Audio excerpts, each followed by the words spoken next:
아름다운 인생을 위해 최대봉의 낭만에 대하여.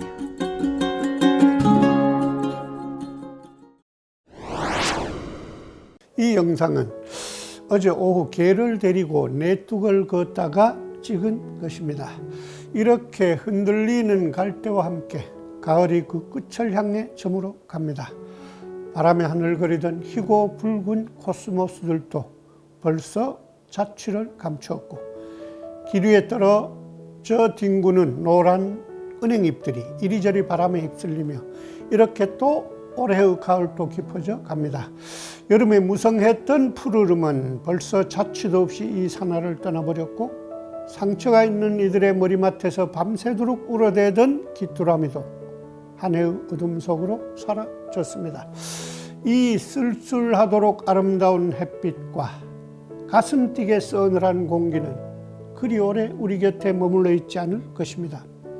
곧 사라질 그것들은 이 팍팍하기만 한 오늘이 어제 같고 또 내일이 오늘 같을 세상살이의 틀 속에서 잠시만 벗어나 보라고, 아주 잠시만이라도 벗어나 헤매어 보라고 우리에게 속삭입니다. 가을이 가기 전에 그 속삭임을 따라 최대봉의 낭만에 대하여 69번째 이야기, 가을강을 보건네 시작합니다. 전역을 5달쯤 앞두고 그 다리로 파견 근무를 명받은 것은 초가을이었습니다. 강 양쪽에서 우르르 몰려 내려와 물 위에 누운 울긋불긋 산 그림자를 싣고 도구로만 울며 흘러가던 그 가을의 소양강은 적막했습니다. 한 길씩 자라서 허옇게 제 울음을 개워 놓으며 서 있는 갈대숲을 흔들며 이따금씩 서걱이며 강바람이 불어가기도 하던 그의 가을의 소양강은 쓸쓸했습니다.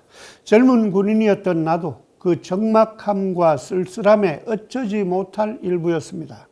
동부전선의 가장 중요한 보급로인 그 다리를 적기의 공습으로부터 방어하는 것이 우리들의 임무였습니다.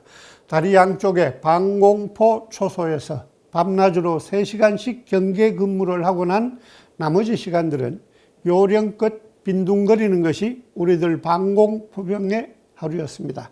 부드러운 유선형을 이루고 있던 그 아름다운 다리는 확인해 본 바는 없지만 동양에서 가장 높다고 했습니다. 다리 위에 서서 강으로 침을 뱉으면 애국가를 4절까지 불러야 그 침이 강물 위에 닿는다고 우리는 너스레를 떨며 킬킬대곤 했었습니다. 우리를 그 무료함으로부터 잠시나마 벗어나게 해준 게 하루에 한 차례 그 다리 밑을 지나는 유람선이었습니다. 밤 깊은 마포 종점 갈 곳 없는 밤전차. 이 은방울 자매의 마포 종점을 연기처럼 날리면서 지나가는 우아한 유람선과 그 가판 난간에 기대서서 우리를 향해 팔랑팔랑 손을 흔들어 대던 선글라스를 낀 아가씨들을 보면서 제대하면 저 유람선부터 꼭 한번 타봐야지 하고 다짐하던 날들이 있었습니다. 마음도 한자리 못 앉아있는 마음일 때 친구의 서러운 사랑 이야기를 가을 햇볕으로나 동무삼아 따라가면 해질녘 울음이 타는 가을강을 보겠네. 박재삼의 시 울음이 타는 가을강의 한 소절입니다. 군대 시절의 그 다짐대로 춘천에서 강뼈를 타고 내설역까지 갔다가 내려오는 그 소양강 유람선 타기는 제대한 지 3, 4년 뒤에야 한번 실행을 했지만 그 다리 아래를 지날 때 손을 흔들어주는 초병은 보이지 않았습니다. 그리고 소양강은 너무 멉니다. 언제부턴가 자동차로 40분 정도 거리에 있는 단양 구담봉 장회나루에서 남한강 강배 타기가 가을이 가기 전에 꼭 해봐야 할 일의 목록 맨 꼭대기에 있었습니다.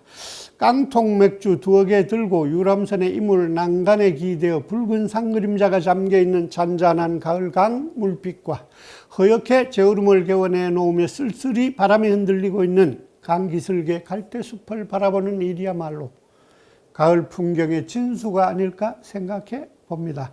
그저께 멀리서 온 친구들과 그 배를 탔습니다.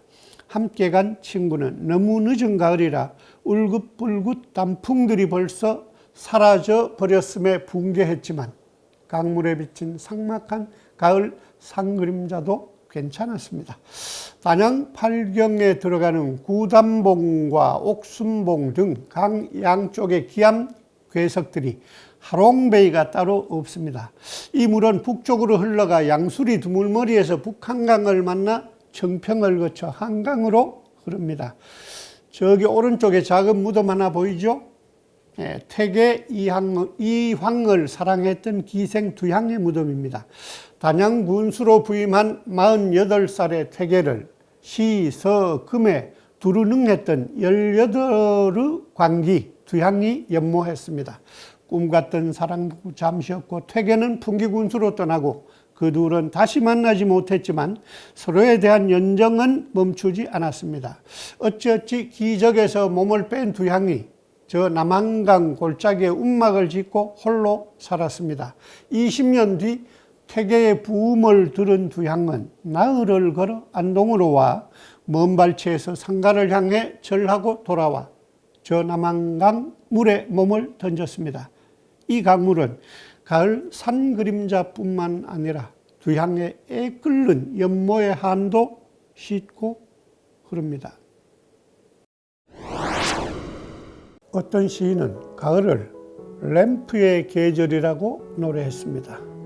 이 가을에는 하룻밤쯤이라도 창가에 붉은 등 하나 밝혀놓고 홀로 앉아 오래전에 잊었던 이들에게 그게 비록 붙이지 못할 편지라고 할지라도 긴 편지를 쓰거나 가슴을 따뜻하게 하는 책 한 권을 밤새워 읽을 일입니다.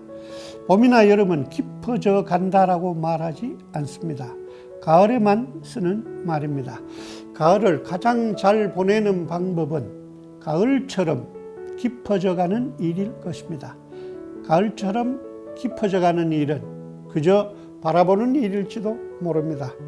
가을처럼 거기 앉아 사라져가는 모든 것들을 바라봐야 하는 일일지도 모릅니다. 시냇가에 나가 앉아 바람에 날려와 물 위에 떠 어디론가 흘러가는 마른 잎들을 봐야 합니다. 비어가고 있는 들판을 바라봐야 합니다. 붉게 물들어가는 감잎을 바라봐야 합니다. 한 생애를 아름답게 마무리하는 방법을 가을에서가 아니라면 어디에서 또 배울 수 있겠습니까? 마른 잎들을 흘러보내며 푸르렀던 들판을 비워가며 감잎을 붉게 물들이며 가을이 깊어가고 있습니다. 최대복의 낭만에 대하여 였습니다.